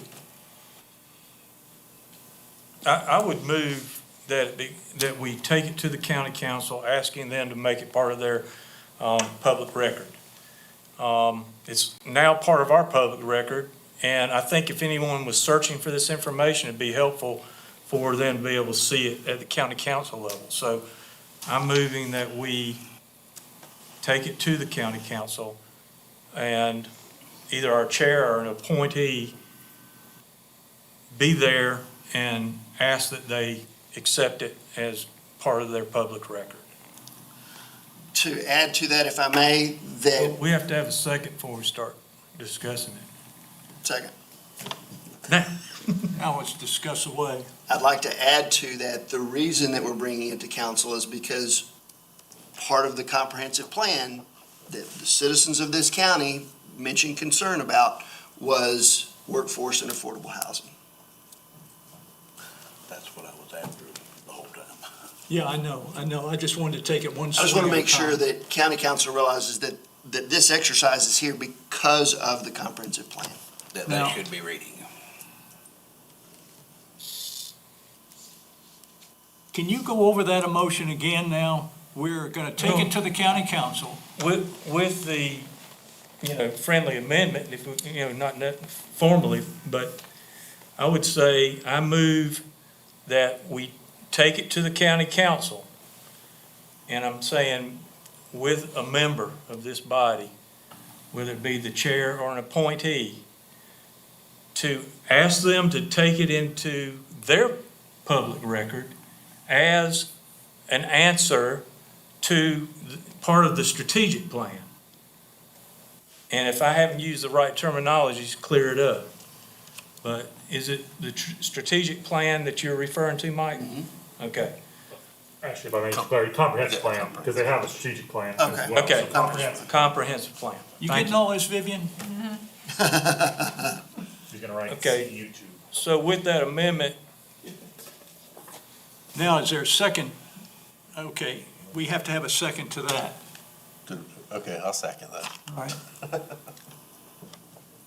So we're going to take this up to the county council, and somebody is going to go up there and what, hit the highlights of this thing? I think it'd be important to do that because of, them understanding what's going on. Somebody needs to speak to it. I'm fine with May I that. make a comment? Sure, absolutely. Since, and you guys tell me if I'm off base, if the subject and area of discussion is the I-85 corridor, if that's where we think we're gonna get the biggest bang for our buck in, as far as housing, I would suggest that we have one of the folks who is representative of that area present it. I don't know, that's not my area really, but, I would think it would be one of you two. I would disagree with it just as far as formalities are concerned. This body's, working in conjunction with the county council, and we're giving them advice based on input from the community. So I look to Chairman Smith to either present it or appoint someone to present it. Well, I guess my only point was the experts in that area would be one of the folks from that area. I disagree. No. That's not the only area we're talking about. I mean, we've got the whole county that we're talking about. I mean, we're specifically talking about the sewer to that part of the county. I don't think we are. That's Are we where I not? think we As disagree. far as developing. My understanding is this document is for the whole county. It's not, say, District 5, I-85 corridor. So I think that's the biggest point of disagreement that I would have with you, Ken. Excuse me, David, is that this is not what you were saying that it is, which I think you said it was looking at that I-85 corridor. And it's looking at more than that. It's looking at the whole county. So are we calling for a vote on the current? Yeah, we're calling for a vote on that. That, in other words, can I summarize this? We're gonna take it to the county council, and either I'm gonna go up there and just hit the highlights of it and ask them that this be part of the public record. Is that That's the motion. okay? Call the question? Yes. I'm asking to call a question. Well, then let's go ahead. If I'm understanding that, that means to vote. Yes. So all those in favor of doing that, stick one hand up in the air, please. Now, That was a unanimous vote, just for the record. yes, thank you. I'm glad you're keeping me straight here because I need that help. Sorry, I used to be a parliamentarian, and I tend to be a lot more formal than most people. That's all right. We're usually pretty and it was casual. We for- appreciate It was for a garden club, so don't get too excited. No, that's a joke. Now, if you're wondering about what I'm going to say, I have already put together something, and do you have it over there? It's a 2-page document. No. This one? Yeah, that one right there. I kind of need it. I just somehow know it. That's all right, I want you to have it. I went ahead, and these are just some general areas that I was thinking of mentioning. And if anybody has any heartburn or any concerns about adding or deleting or anything like that, let me know. Certainly not gonna do it tomorrow night. It'll be the next one after that. you can take a look at that, you can call me on the phone, you can email me or whatever, if you have any thoughts about it. Thanks for taking the time to do that, Mr. Chairman. Can you say that again? Because I didn't catch that. I said, thank you Oh, okay. for all taking right. the time to provide us this document. I think it's very helpful. I don't sleep much anymore. Okay. Then are we all finished with the housing challenges in the Oconee County report? I believe we are. Now let's start looking at the collision report. Adam, that's yours. Sure. So, several years ago, I put together a collision report using available data. And with South Carolina once again being the deadliest road system, I figured we'd look at it again, just kind of look at the data. Now, for just full disclosure, this is just a linear, just kind of like an A/B analysis. This isn't a statistical analysis. I didn't factor in weather and population and whether, Mars is waning or whatever. It's just a strictly one factor kind of visualization of the data. So, but 10 years of data is a lot of data. It's from the South Carolina Department of Public Safety, and Lisa Simmering with our GIS office did all the mapping for it. So this first page with 3 maps on it, on the left is a heat map. That just kind of signifies more accidents per, that green is the darkest color, and that's not really surprising. That's Miracle Circle. No one's gonna really be like, oh, that's a shocker, I can't believe there's accidents there. But as we start to drill down into the data, you'll start to see some interesting trends arrive. The middle map is all the collisions, all 14,784 collisions. So looking at this map, I don't ever want to hear anyone say, oh, those people down in Fairplay can't drive, those people up in Mountain Rest can't drive. None of y'all can drive. As far as the fatalities go, this is about as fine-grained as we're gonna get with it, just because of the small size of our community, and it's quite possible that some of you know some people we may have passed here. But looking at our most dangerous roadways, there are some patterns that emerge that we could possibly address. This next page is primary contributing factors, that's what the state calls it, is what's the first thing that caused the accident. There's also secondary, tertiary, the fourth one, and on. Once again, just look at the primary one. So for the collisions, the 5,700 collisions with injuries, driving too fast for conditions, failure to yield, and DUI. For the 144 fatal collisions, DUI, driving too fast, wrong side, wrong way. And for the totality of the collisions, the balance of those collisions is PDO, property damage only. Driving too fast for conditions, failure to yield, and DUI. Driving too fast for conditions, what that is if the roadway has a 55 mile an hour speed limit sign on it, and it's sunny out, and you're the only car out there on the road, 55 miles an hour is a fine rate of speed.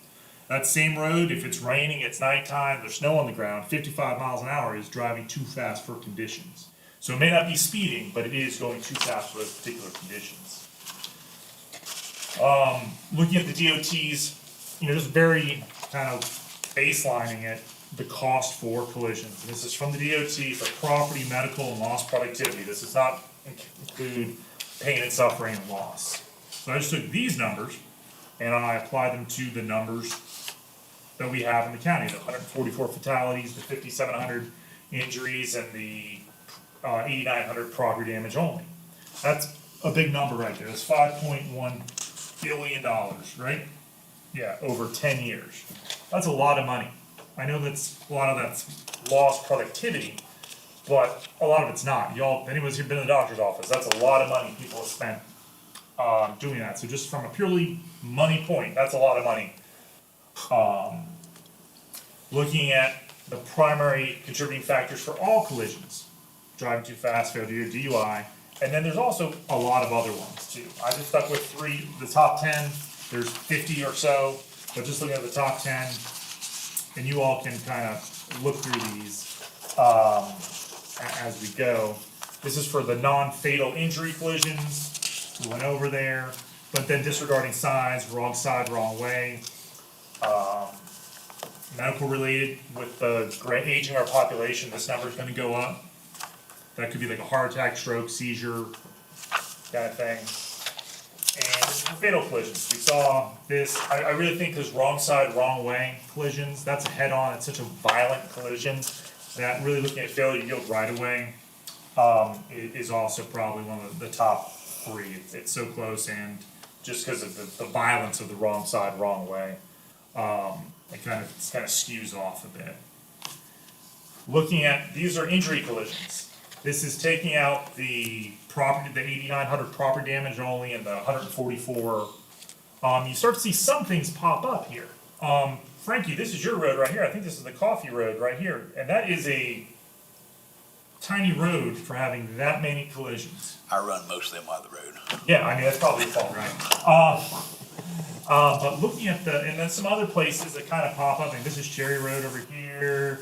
When you start to kind of drill down, there's some, for lack of a better term, interesting areas where there's collisions that I wouldn't have thought of. Well, You know, Cherry Road and Shiloh, Yeah. both, it looks like. Yeah, right there, and there. Down at the intersect, down where they're, in Fairplay, that's supposed to be that very bad place there is not as bad as it, people are making it out to be, I don't think. Right there According in to front of this. Yoder's. Yeah, right there in front of Yoder's, that's what you're talking about?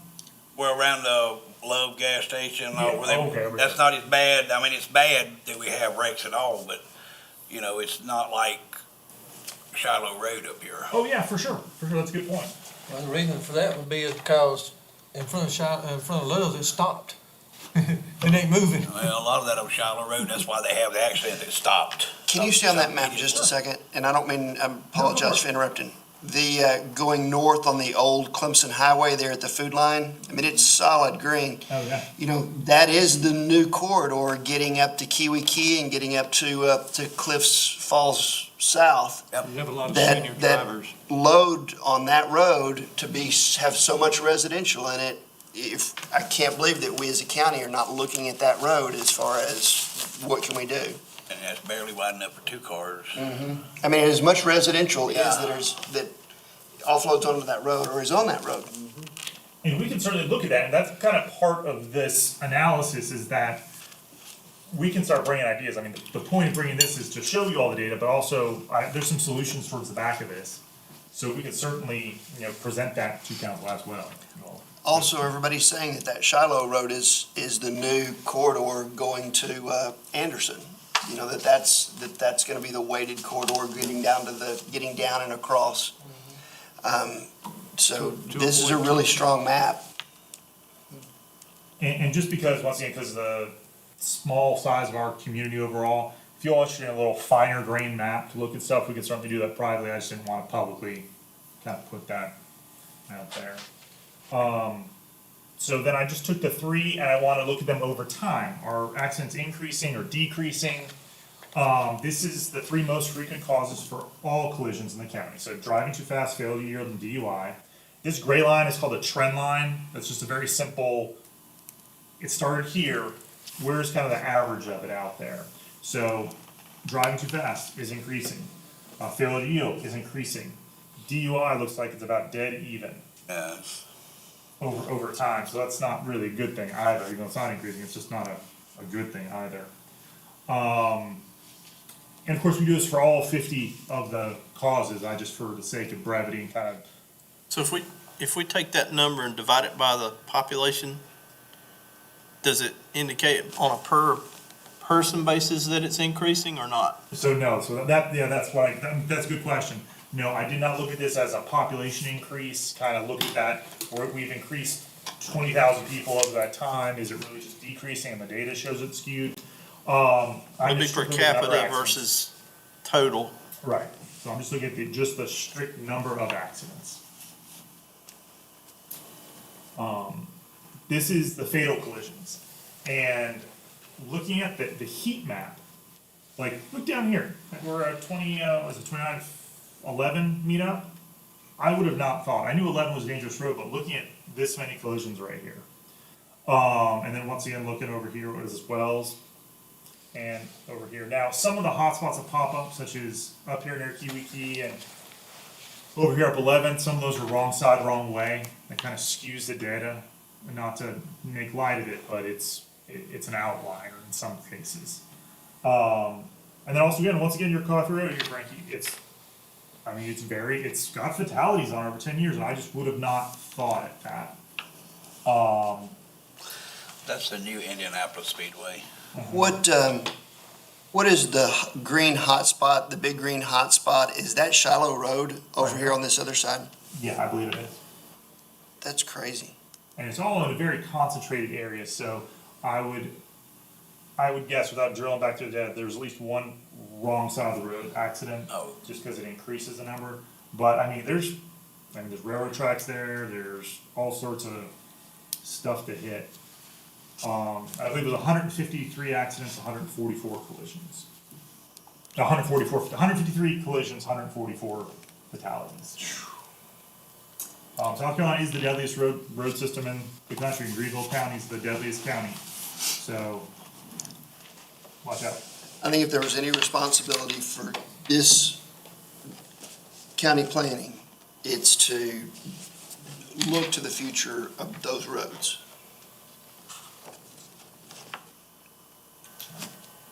And this is looking at fatal Sam? collision. Sir? One more question. Is there any way to know what the traffic density on each of these corridors For is? sure. To take that and take the number of fatalities and divide by the traffic density to see if that's more dangerous on a per person basis? That might be more representative of the danger on that piece of road. Sure. So 123 is our, 123, actually 85, but as far as surface roads, 123 is the most traveled road, but it does not appear to be the most fatal road. We could certainly go drill back through and do like a statistical analysis of it, looking at traffic counts and population increases. We can certainly do that, for sure. And then looking at the causes for the fatal collisions, DUI, driving too fast, wrong side, wrong way. The spikes are just, they're just tragic. It's just like 2012 and 2019 were DUI driven fatality years. DUI is a huge issue here. And I'm not just giving you all problems here. Towards the end of this, I do have some solutions as well. I'm not just trying to give you all gloom and doom and peace out. Vivian and Laura both looked at a lot of different, solutions. SCDOT identified a lot of challenges that they have, and there's programs in process. Just because I almost like the tourism, like Ken said, like just because we don't know about it locally, just because we don't know about it locally doesn't mean it's not happening. There's a rural road safety program. This is fun. Fixed objects in clear zones. Those are trees. Vegetation control, law enforcement DUI challenge, and there's to contact the state patrol for DUI. There are state programs in progress. We're very sprawled out. We're very rural still, and all the roads have issues to some degree. Also, here's right there, an increased amount of tourist travel is creating safety challenges for areas that attract tourists. So once even tourism has, a big front has a big back. So just something to think about as well. Also, we have very comparatively lightweight DUI rules. They just not too long ago recently changed the moped rule where, people DUIs could get mopeds. So it's just a look at it. So there's a lot of words in these next slide here. But so I broke these out to within and outside of the right of way. So on the road and outside the road solutions. And I just took the top primary contributing factors. So DUI, too fast for conditions, and failure to yield right of way. There's objectives and strategies here. Apparently in Georgia, they have just like there's drug court here, they have DUI court, where it's a continual process, and it's decreased recidivism by almost 50%. Because if you have one DUI, you're much more likely to get a second DUI for whatever reason that is. And Georgia's DUI court reduces recidivism has in the past almost by half. And that's something, and that's a neighbor that we could certainly look to, as well. Sure. I'm surprised when you see the reduced driving conditions and the failure to yield right-of-way, I'm surprised South Carolina does not have a headlights on during rain type law. When it's shocking how many times you can look down an intersection in a heavy rain and cars are coming through that are gray or darker color and you can't see them as they're approaching the intersection. I thought if you They used your do. windshield wipers, you were supposed to Yeah. have your headlights You on. have your wipers on, you have to have your headlights on. Does South Carolina have a law? I'm shocked at the number of, it's 50-50 out there during the rain. That's No, I- because we don't have enforcement of the law. Well, then that's where that should come about. If you use your wipers, you're supposed to have your lights on. Well, and I thought that was in many states, but here it's, in this county, I'm shocked at as many two-lane roads as we have, that it's a 50-50 split as far as headlights. I don't think that's the only problem. So there are some, this is within the right of way. Outside the right of way, traffic impact studies for all new development in high impact areas, require infrastructure upgrades, limit curb cut, shared address, access, land use regulations in certain high impact areas addressing high traffic causing businesses. And then just kind of broadly speaking, enforcement of our current regulations and updated laws, educate the public continually and consistently, and engineering roadways and intersections to minimize conflict points. You have topography that influences building, it certainly influences the way our roads are built. We have a lot of these, very unique to South Carolina, these 180-degree intersections where you're having to look this way to see the incoming cars. I'm sure that has a lot of historic precedent from well before there was pavement times, but these are kind of three broad categories that we can look at. Where do you see this going? Where do I see this going? Yeah. I mean, certainly up to council to look at certain things, because once again, the enforcement side, that's not our wheelhouse. Engineering's not our wheelhouse, but very similar to, we need to kind of pitbull onto something and say, okay, if enforcement is the way we want to go, then what constitutes enforcement, how do we do it? If it's education campaigns, is that billboards, is that getting extra driving teachers? Really kind of looking at this more, but I think certainly putting this in front of council and trying to get some sort of directive from them for what the planning commission could do could be helpful. What about the PED group first? I could certainly go to planning and economic development as well, sure. I mean, that would be the first place I would take something like this and see what they wanted, if they wanted to send it back down here to us, or if they wanted to look at it and then send it up to council, or if they wanted the planning department to do something further on it, or what. That's certainly possible. If that's what you all choose to do, that's for y'all. So we need a motion to send this to the planning. And economic Economic development. If that's what you so choose to do, yeah. And why are we sending it to that group instead of the full council? Well, first of all, they're the ones that do the planning and economic development. And let's say that they look at it and they say, we think that the planning department ought to do this with it. Or we think that the planning commission should do this with it.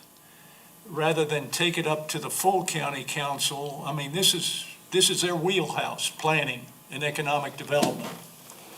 If you take it up there to the full council, I'm afraid with all of their activities that they have, that this may be not create as high a priority as taking it before the planning and economic development. Adam? We could also send it to the public safety and law enforcement one as well. I mean, we could run it parallel. I mean, they do have the That's law right. enforcement, because that's the enforcement, it'll wind up there at some point. So we could do both. That was gonna be the second part of my motion, is to send it to both entities at the same time, and then wait for feedback on what they want us to do. Are you creating the motion? My motion would be to send this to the Law Enforcement Safety Committee and the Planning and economic Planning and development Economic Development Committee for their review? for their review, and they could send us back something if they want us to do anything, or they could send it on up to full council for them to review. Did you get all that, Vivian? I'm working on it. Good. Is there a second? I'll second that. Mike Johnson, separate, seconded. How about discussion? The only thing I would ask is, are there any other entities besides these two that we would like to share it with? Can you answer that, Adam? Is there a commission or a committee that's looking at road improvement per se?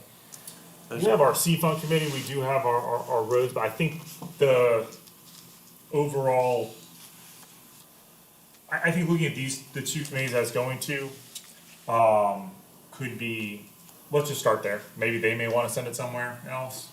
So I think just putting it in front of those two groups would be helpful. Anybody else got anything? All those in favor of sending it to those two groups, stick one hand up in the air. Opposed? Motion carries. Okay, let me put my glasses on. Now, Planning Commission schedule amendment. For those of you that don't know, Adam is leaving us. He is going to greener pastures. And we are losing our director for the planning department. And with that in mind, it's going to be a while before we get a replacement. And that replacement's going to take a certain transition time to get oriented. And with that in mind, I think it is prudent to go ahead and cancel the 2 meetings in April and the 2 meetings in May. And with this caveat, it takes a majority of members to cancel a scheduled meeting. But also, I can call a special meeting myself in case there's something that comes up during that period of time. If something is brought down from the county council for us to deal with, or something of another urgency matter. So I would like to go ahead and make the motion that we cancel the April and May scheduled meetings, period. Second, Gary Gollin. Let's have a discussion. Everybody. Pat, let's start out with you. And we got some pretty important issues that we probably don't need to miss if they need to be addressed. So with your motion of saying you could call the meeting if needed, you certainly would do that. So I could be bribed very easily, yes. So what you're saying is you can't cancel a scheduled meeting, but you can schedule a non-scheduled meeting? I can schedule a special meeting is what they want to call it, yes. The public, my understanding is the public would have to be advised of the meeting. And so there would be a certain amount of time that it would take to get it in the newspaper and let people know. There is the same amount of time that we would normally use, and we would publish an agenda. Everything would be the same, except the heading would be special meeting. Other than that, it's the same. And if you go back, you see that the county council a couple weeks ago or a couple months ago did the same thing, be the same format. Do we have a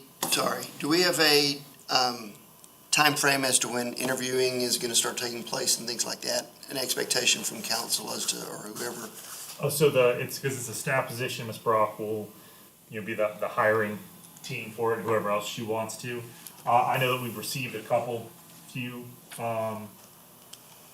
resumes, applications I've heard, I don't see them. So, I think the posting will remain active until it's filled. No. It stays active until it's filled. It doesn't have a 30-day limit or anything like that. I was just wondering if there was an expectation to fill this within 30 days and then 30 days for somebody to get their feet, to get up and running, or if this is we're doing something for 2 months, but then there's not a hire for 6 months, then we may be counterproductive. I believe that Ms. Brock's working to fill it as soon as possible. That's just my thought on the matter. So I don't think she wants to leave this hanging out here because it is just more work for her.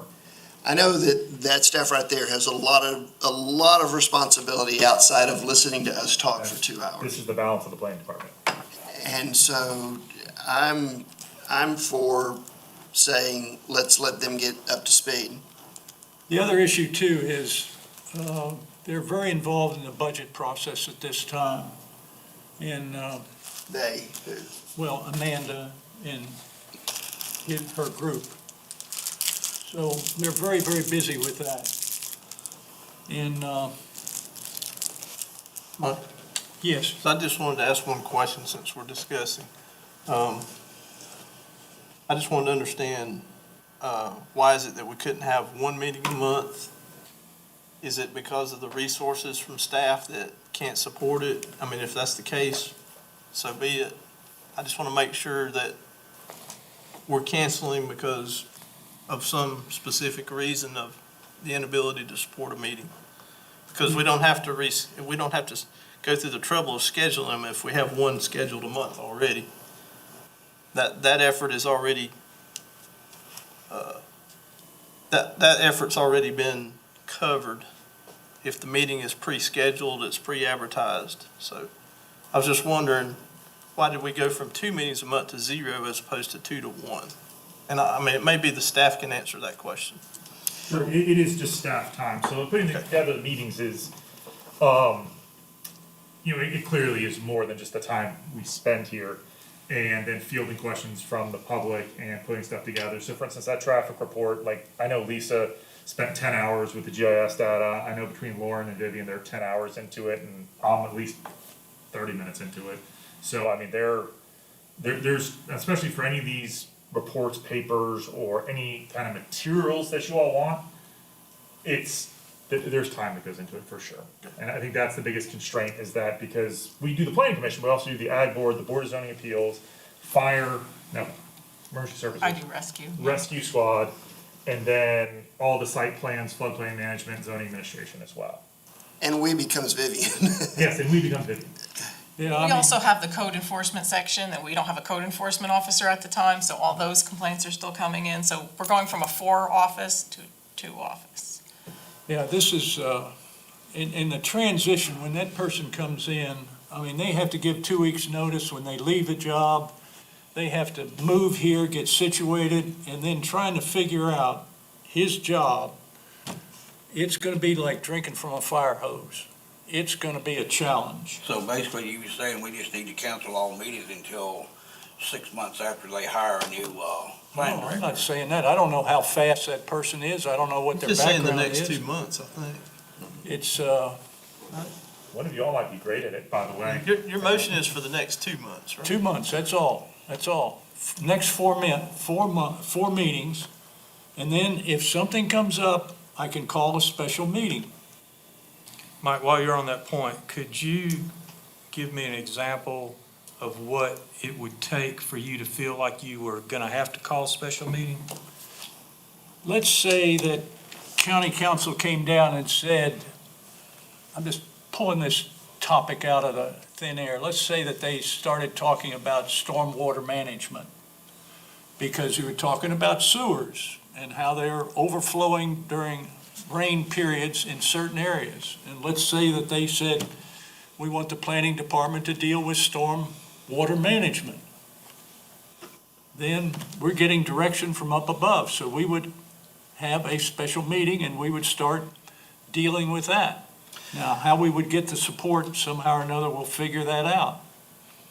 A follow-up to that, even though we don't have a designated meeting over the next 2 months, we, as, members of the commission, could be in contact with each other and possibly, just working on things like, for example, a greenway plan or something like that. Is that correct?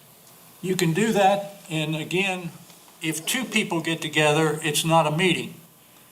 If 3 of us get together, then we got a meeting going and we have to publish it. In other words, we have to make a note of It has to it. be 4. 4, Has to be 4. 3 can get together, but 4 cannot. But also, as a matter of just keeping everything in the sunshine and whatnot, we don't want anyone saying, oh, I saw those 3 planning commission members, they're up to something, or they're planning something, and all of a sudden, you all just show up here with a fine polished plan. So while the letter of the law may say you can certainly meet, I think maybe the spirit and the intent is that if you all can communicate for sure, there's no problem with that. But if if you all are gonna go through the effort of creating, say, just for conversation, a Greenway plan, then maybe go ahead and just call that special meeting, go ahead and do it in 2 months or whatever that is, just as a matter of just keeping everything in the sunshine kind of thing. I was, just for clarity, I was referring to more of the educational component as trying to get ourselves up to speed on something like a Okay. Greenway plan. I gotcha. So like research and field trips and things of that nature. That to me makes more sense, but I'd probably defer to the administrator or the county attorney for that kind of thing. I think Mr. Gollan hit on a really good point, and you used the example of stormwater, but maybe we do it this way, that our objective this year has been to really start biting into that 2020 comprehensive plan and start tackling some of those objectives that people have asked us to get involved with.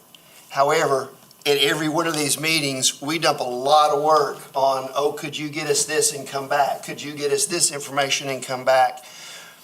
So I think we ought to, in fact, postpone our 2021 objectives of the 2020 comprehensive plan because we put so much work on them, and say, if for any reason council asks us to involve ourselves in something, that we do call a special meeting because of that. So in other words, we're kind of postponing the comprehensive plan work because we put a lot of that on the staff.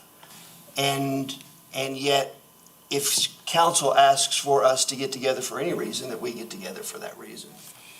I'd like to stay with the motion we have. I think we can still we can't deal with the number that we're dealing with, but I think we can still deal with some of these 2021 time frame that we're supposed to. We can't deal with as many as we could because if we cancel these next 4 meetings. But I still want to stay focused on that if we can. So you're saying have the meetings, or? No, I'm not saying that we have the meetings. I'm saying that we just continue after we go through these 4 Yeah, canceled I'm not meetings. saying postpone indefinitely. I'm saying that for the next 2 months, we stop having meetings with the thought that we can always come back to this comprehensive plan, Right, okay. and that we will get together if council puts something on our plate That's right. That's it. during that window. Okay. So, anybody else got anything? Frankie, you're not saying anything. David? Pat? Addition. Okay. Gary?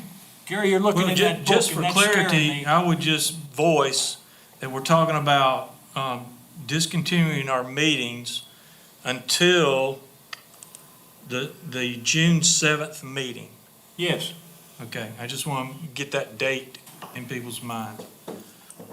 Now- Which, in a case like me, I may not be able to come because I think I'm going to be on vacation that week. So anyway, I'm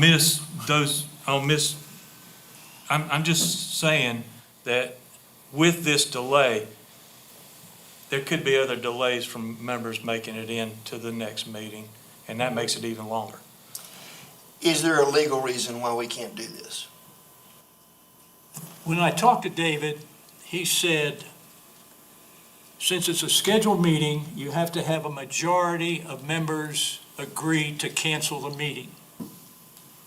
So that's what we've got. That's the motion in front of us. And then I added as a caveat, I can call a special meeting if there is a genuine need for a meeting. And he said, you can do that because I'm in this exalted position of being the chairman. But we still have to publish an agenda and we still have to put the notice out there like it was a regular meeting. I think it's pretty clear. Is there, anybody else got any?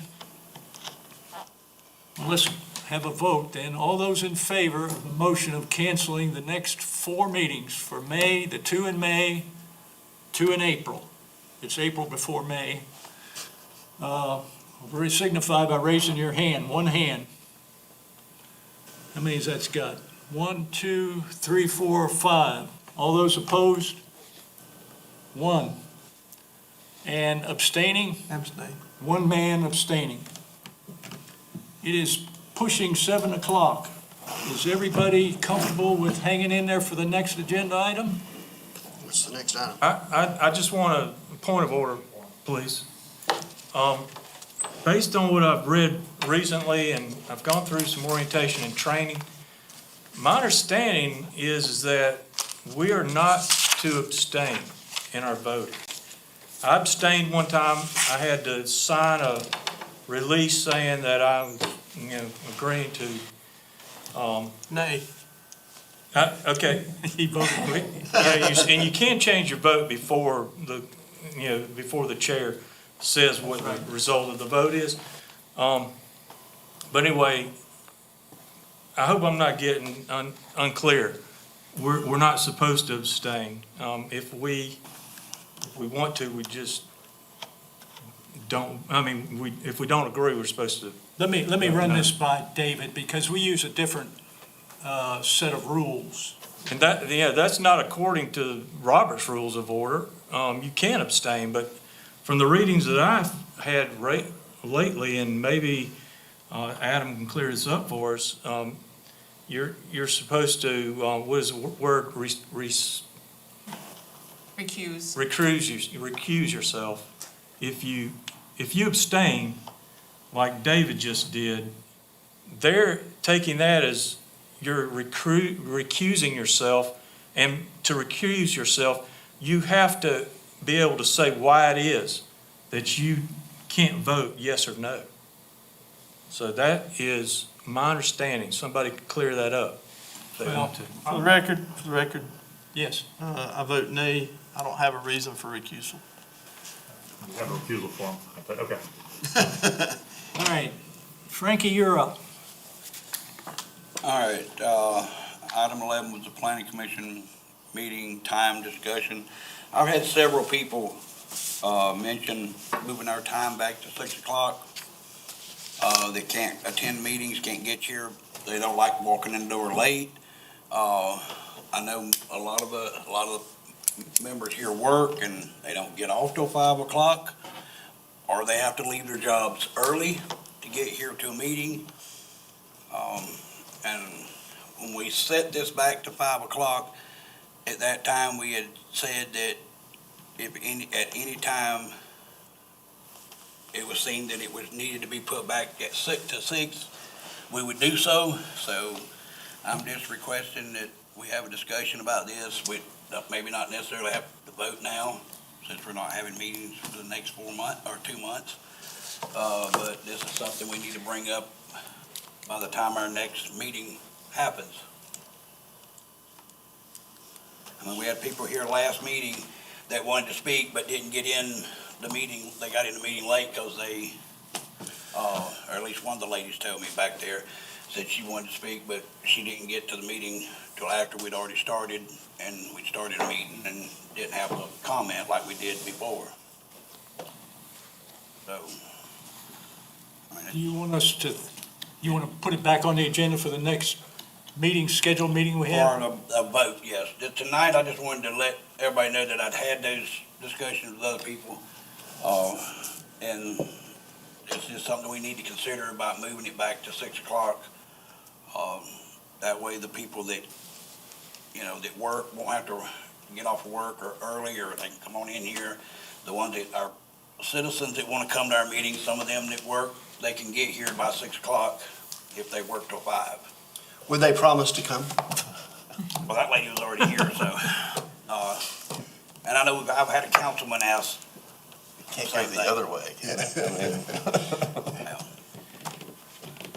I agree with what Frankie said. I think it'd be better to wait and talk about this after we start meeting on a regular basis again. And in fact, if the replacement for Adam is here, he or she may have some advice for us. He's on salary, so he can be here anytime. That's fine. So that way we wouldn't have to necessarily change it twice. So No, I mean, I just wanted to bring it up tonight for everybody to think about, because, and then we can, on our next meeting, we can maybe have a vote on what everybody decided. You'll have 2 months to think about it and figure out if we can all do it. All right. Then The next item agenda is number 12, staff comments. Well, don't mind if I do. Thank you for allowing me this time, Mr. Smith. So as pointed out, I am leaving the county. My last day will be next Monday. I have another much longer meeting next Monday night, Board of Zoning Appeals. So I just want to kind of hit a couple things here. I've been sitting here real patiently and quietly for the last 4 years, and now I'm going to tell you all what I think about you. A little scared there for a minute, though. I saw a little. Why you start with Frank? Is he This is serious? still recording too, Yeah, I isn't it? know, right? It's great. So one of the highlights of my time here was the comprehensive plan. It was 13 months, and we got to interact with so many people. I really enjoyed that. That was really probably my highlight. Probably on the other side of that is my very first planning commission meeting. You all asked me to come up with a corridor plan for 123. And then I know we came up with plans, we had the Alta plan, we just never were able to get that. So hopefully you all and the new people that come in, you all can hopefully do that. Also, I think you all do a very good job of being nice to each other and still being able to disagree. I certainly hope that you all continue that. National politics is dirty and messy, and you all do a very good job of being part of this community and still being able to agree and disagree with each other. I think that's real important. And really lastly, and really most importantly to me, is that there's only one job in this county, and state, and country that really truly matters. There's a job that truly supports every other job in this world, and that's every doctor, lawyer, factory worker, truck driver, school teacher, nurse relies on farmers and ranchers every single day. When we send people to the moon and to the space station, that's farmers. Farmers have provided that food. Farmers are agronomists, chemists, biologists, climatologists, insectologists, birthers, butchers, welders, truck drivers, carpenters, mechanics, and historians, and the keeper of the keys of our culture, and they get the stuff done. The singular importance of farmers in our society can't be understated. We all do a very good job of trying to, whatever government protections we can put out there. But if we could also take a step of trying to kind of elevate and extol the farmers and ranchers, it's really of the utmost importance. It's great that we have kids who want to be firefighters and doctors and astronauts, but the job that makes the most difference, that our entire civilization relies on, is farmers. So if I can leave one little piece of me behind here, what would Adam do kind of thing, is that anytime you all get a policy, a regulation in front of you, that you all put it through the lens, through the filter of farmers. Does this help farmers? Great. Does it affect farmers in any way? If it doesn't, okay. But if it negatively impacts even one farmer or farm, I would encourage you all to kind of rewrite it, get rid of it, because the loss of even one farmer or one active farm takes away so much institutional knowledge, and it's what we all rely on. Regardless of what job is, you ate today. So, no farms, no food. And really, that's all I had, and I love you all, and thank you. I'm gonna give you a hug. Yeah, I'll tell you what, Adam, it has been a pleasure working with you, around you.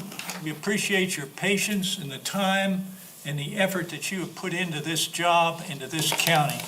And you are leaving this place a better place. Yep. So, thank you very much. Thank you. Thanks very much. Can I get a motion to adjourn? So moved. Second. Let's do it.